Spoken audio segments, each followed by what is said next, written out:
जय श्री राम सभी को। मैं विष्णु शर्मा आप सभी का स्वागत करता हूं अपने YouTube चैनल बालाजी एकेडमी पर। और आज हम शुरू करेंगे आगे का क्लास। जो हमने कल पढ़ा था उसके आगे हम कंटिन्यू करते हैं। कल हमने देखा था resistors in series and parallel connection, जिसमें हमने किस तरीके से डेरिवेशन होता है, उनका फॉर्मूला कैसे आता है, उसके बारे में हमने जानकारी ली थी। अब हम देखेंगे heating effect of electric current. इसके जो न्यूमेरिकल्स है वो भी मैं आपको कराऊंगा, उसके बाद कराऊंगा। We know that a battery or a cell is a source of electrical energy. The chemical reaction within the cell generates a potential difference between its two terminals that sets the electrons in motion to flow the current through a resistor or a system of resistors connected to the battery. जो battery होता है वो क्या होता है, एक electrical source होता है, ठीक है, और दूसरा उसके अंदर एक केमिकल एनर्जी होती है जिसकी वजह से पोटेंशियल डिफरेंस जनरेट होता है, और उसी पोटेंशियल डिफरेंस की वजह से इलेक्ट्रॉन्स जो है मूव करते हैं, ठीक है। और रजिस्टर से कितने इलेक्ट्रॉन पास हो पा रहे हैं, कितने नहीं हो पा रहे हैं, उसके अकॉर्डिंगली डिपेंड होता है कि वो रजिस्टर किस कैपेसिटी का है। We have also seen in section 11.2 that to maintain the current, the source has to keep expanding its energy. Current को अगर मेंटेन करना है तो सबसे बेसिक नीड क्या होती है कि आपकी जो इलेक्ट्रिक एनर्जी जो है, जो आपकी एनर्जी जो है कंटिन्यूसली यूटिलाइज होती रहनी चाहिए, एक्सपेंड होती रहनी चाहिए। वेयर डज दिस एनर्जी को, अब जैसे मान लो कि एक करंट कैरिंग कंडक्टर में से इलेक्ट्रिसिटी पास हो रही है, तो वो करंट एनर्जी जो है वो जा कहाँ रही है एक्चुअली।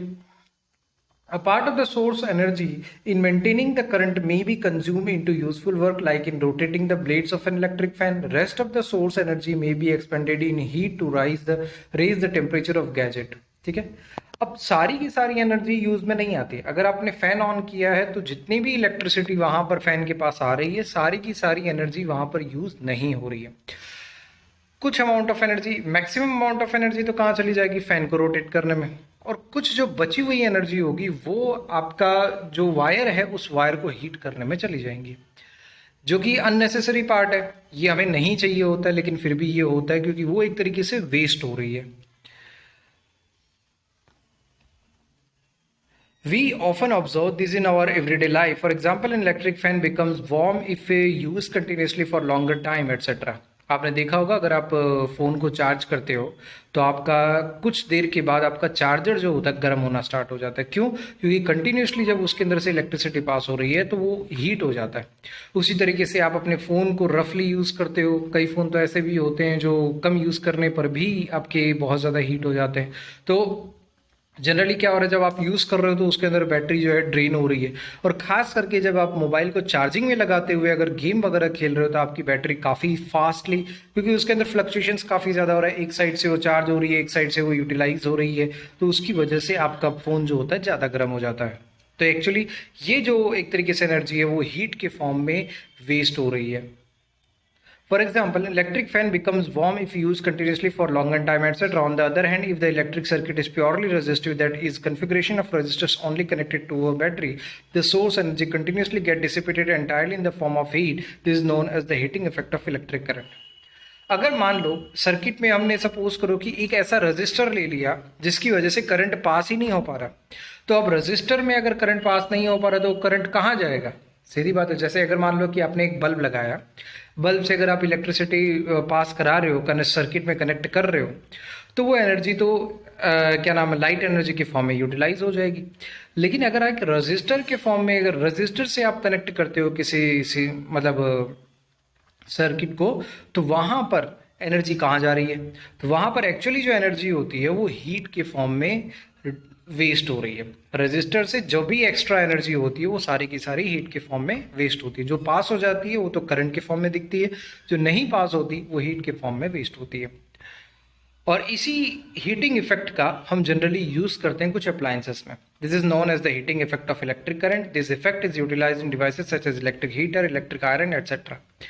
इलेक्ट्रिक हीटर होता है, इलेक्ट्रिक आयरन होता है, उसमें इसी हीटिंग इफेक्ट का यूज़ किया जाता है। भाई जो भी आप इलेक्ट्रिक हीटर देखो या फिर इलेक्ट्रिक आयरन अगर आप देखते हो तो उनके अंदर क्या होता है, एक रजिस्टर यूज़ होता है, जिसकी वजह से क्या होगा कि करंट वहाँ से पास नहीं हो पाएगा। करंट पास नहीं होगा तो क्या करेगा, उसमें वो जो करंट होगा वो हीट के फॉर्म में रिलीज होगा, और उसी हीट को तो आप यूज़ करते हो ना। आयरन के अंदर क्या निकलता है, हीट ही निकलता है, समझ में आया? और उसी तरीके से आयरन का जो मेटल है वो गर्म होता है, जिसकी वजह से हीट रिलीज होता है। उसी तरीके से अगर आप इलेक्ट्रिक टोस्टर की बात करो तो वो भी क्या होता है, एक तरीके से हीट ही रिलीज कर रहा है।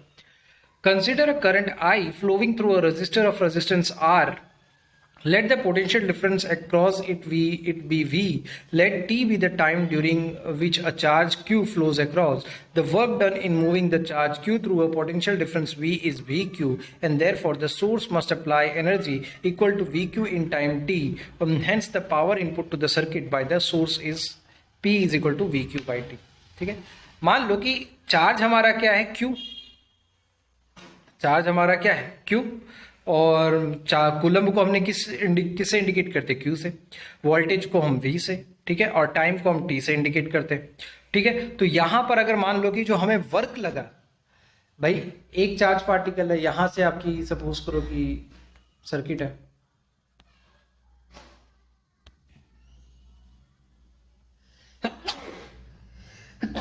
सॉरी,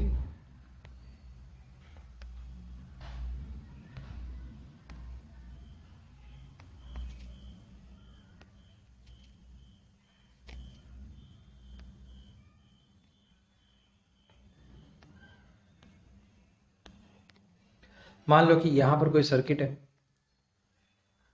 कहाँ गया यार, इस तरीके से आपने कोई सर्किट बना रखी है, और क्या बताना था मुझे, हाँ, यहाँ पर कोई बैटरी है, ये आपने कनेक्ट कर रखी है, ठीक है। तो यहाँ पर से अगर मान लो कि आपका करंट फ्लो हो रहा है इस डायरेक्शन से, तो अगर मान लो यहाँ Q कूलम्ब है, तो यहाँ से यहाँ तक आने के लिए उसे क्या चाहिए, पोटेंशियल V चाहिए। हम पोटेंशियल की जो डेफिनेशन ले रहे थे वो क्या ले रहे थे कि भाई एक पोटेंशियल से एक जगह से दूसरे जगह को चार्ज ले जाने के लिए जितना काम किया जाता है उसी को हम पोटेंशियल कहते हैं। और यहाँ एक किसको लेके जा रहा है, Q को लेके जा रहा है, तो हमारा जो एक वर्क हो गया वो क्या हो गया, V इंटू क्यू। हमारा जो वर्क हो गया ना वो क्या हो गया, V इंटू क्यू।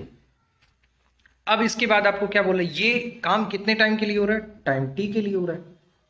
ये कितना काम के लिए, ये काम कितने टाइम के लिए हो रहा है, t के लिए हो रहा है, ठीक है। तो यहां पर क्या हो जाएगा आपका P is equal to VQ, ये क्या हो जाएगा, और ये टाइम। पावर का मतलब क्या होता है, ठीक है, वो एक बार हम देख लेते हैं।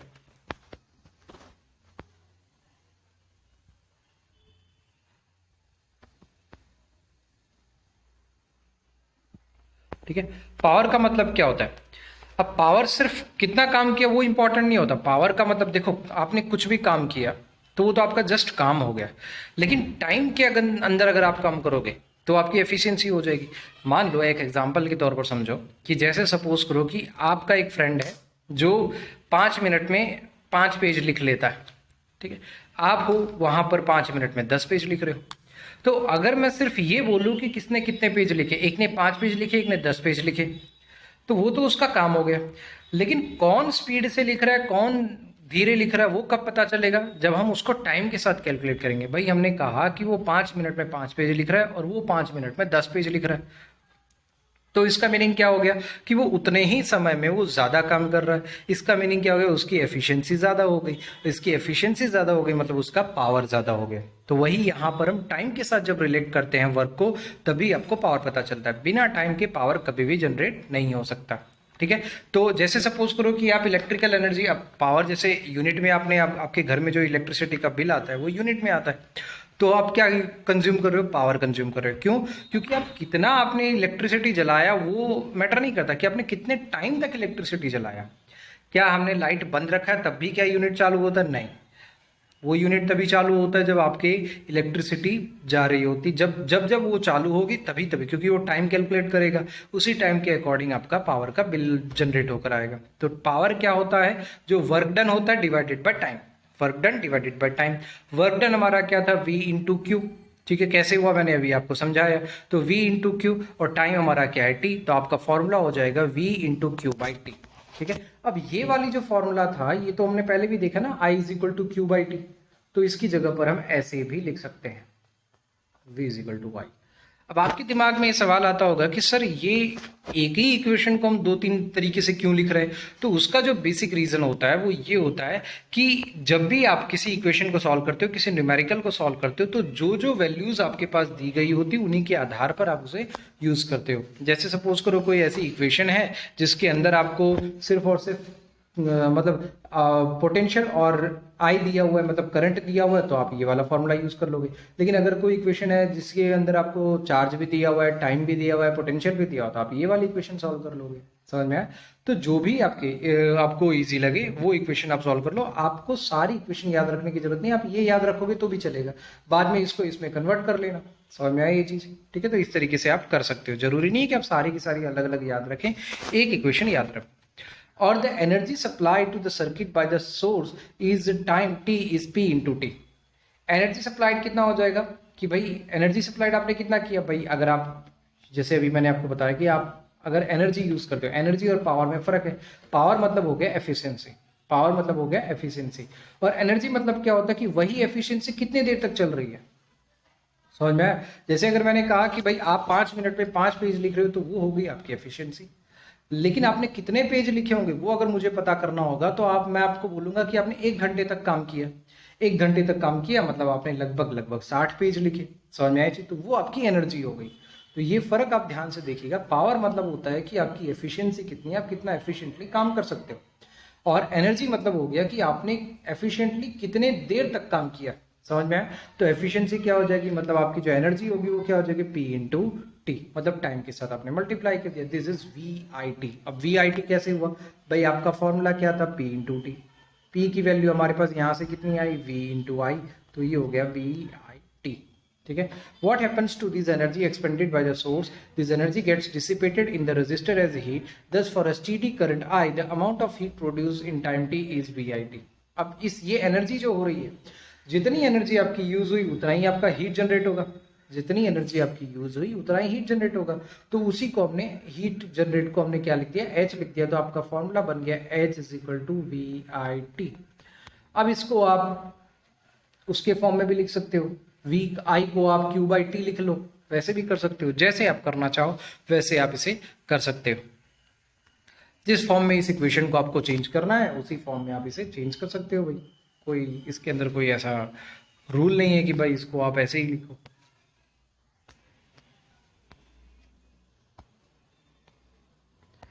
Applying Ohm's law we get I square R T. अब ये कैसे आया भाई, अभी हमने देखा हमारा फॉर्मूला जो आया वो क्या आया, H is equal to V I T. ठीक है। और ओम्स लॉ के अकॉर्डिंग हमारा V का फॉर्मूला होता है I इंटू आर। तो ये हो जाएगा V की जगह पर मैंने लिख दिया I R into I into T. I कितने बार आ रहा है, 2 बार आ रहा है, तो ये हो जाएगा आई स्क्वायर और आर और ये टी। तो हमारा फॉर्मूला क्या हो गया, H is equal to I square R T. तो ये ऐसे आया। ठीक है। जो अप्लाइंग ओम्स लॉ है, V की जगह पर हमने ओम्स लॉ अप्लाई कर दिया तो आपका ये फॉर्मूला जनरेट हो गया। आई होप यहाँ तक आपको समझ आ गया होगा। आगे बढ़ते हैं। This is known as Joule's law of heating. Joule's law of heating मतलब heating effect of electric current, मतलब किस तरीके से इलेक्ट्रिसिटी पास हो रही है उसके अकॉर्डिंगली कितना हीट जनरेट हो रहा है। The law implies that heat produced in a resistor is directly proportional to the square of the current for a given resistance, directly proportional to the resistance for a given current, and directly proportional to the time for which the current flows through the resistor in practical situation when electric appliance is connected to a known voltage source is used after calculating the current through it using the relation I is equal to V by R। अब ये जो equation है ये हमें क्या imply करती है भाई, मैंने लास्ट क्लास जब मैंने पढ़ाया था तब मैंने आपको बताया था कि जब भी कोई इक्वेशन होती है उसके अंदर अगर मान लो कि दोनों वैल्यूज इक्वल टू के बराबर हैं, डिनोमिनेटर में है तो डायरेक्ट प्रोपोर्शनल होता है, एक डिनोमिनेटर में एक न्यूमरेटर में होता है तो वो इनवर्स प्रोपोर्शनल होता है। H जो है आई स्क्वायर आर के डायरेक्ट प्रोपोर्शन में है। क्यों? क्योंकि दोनों सेम साइड है। ठीक है। लेकिन हीटिंग इफेक्ट जो होगी किसके डायरेक्ट प्रोपोर्शन में, square of the current. Current के डायरेक्ट प्रोपोर्शन में नहीं, सिर्फ करंट के डायरेक्ट प्रोपोर्शन में नहीं होगी, स्क्वायर ऑफ द करंट के डायरेक्ट प्रोपोर्शन में होगी। दूसरा, रेजिस्टर के भी डायरेक्ट प्रोपोर्शन होगी। तीसरा, टाइम के भी डायरेक्ट प्रोपोर्शन में होगी। क्यों? क्योंकि आपका जैसे मोबाइल है, आपने इस मोबाइल को अगर यूज किया 5 मिनट के लिए यूज किया तब वो हीट नहीं होगा, उतना ज्यादा हीट नहीं होगा। लेकिन जितने लंबे समय तक आप उसे यूज करोगे उतना ज्यादा वो हीट होगा कि नहीं होगा? समझ में? तो टाइम मैटर करता है। समझ में? कितने लंबे समय तक आप उसे यूज कर रहे हो तो उसके अकॉर्डिंगली भी वो चेंज होता है, तो इसलिए इसे क्या किया, टाइम के साथ चेंज किया गया है। तो आई होप यहां तक आपको समझ आया होगा। ठीक है, अब इसके बाद आपका नेक्स्ट टॉपिक है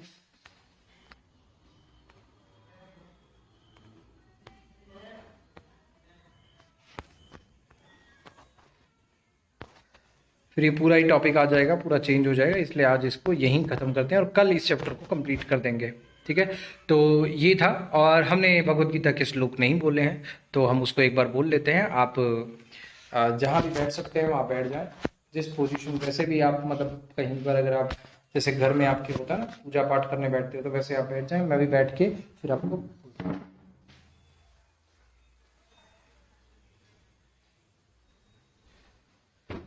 मैं बोलूंगा, आप मेरे साथ साथ बोलेंगे। दृष्टकेतुश्च कीटान काशीराजश्च वीर्यवान् पुरुजित कुन्ती भोजश्च शैव्यश्च नरपुङ्गः। दृष्टकेतुश्च कीटान काशीराजश्च वीर्यवान् पुरुजित कुन्ती भोजश्च शैव्यश्च नरपुङ्गः। दृष्टकेतुश्च कीटान काशीराजश्च वीर्यवान् पुरुजित कुन्ती भोजश्च शैव्यश्च नरपुङ्गः। दृष्टकेतुश्च कीटान काशीराजश्च वीर्यवान् पुरुजित कुन्ती भोजश्च शैव्यश्च नरपुङ्गः। दृष्टकेतुश्च कीटान काशीराजश्च वीर्यवान् पुरुजित कुन्ती भोजश्च शैव्यश्च नरपुङ्गः। इसी के साथ आज की क्लास यहीं समाप्त करते हैं। सभी को जय श्री राम, मिलेंगे नेक्स्ट क्लास में।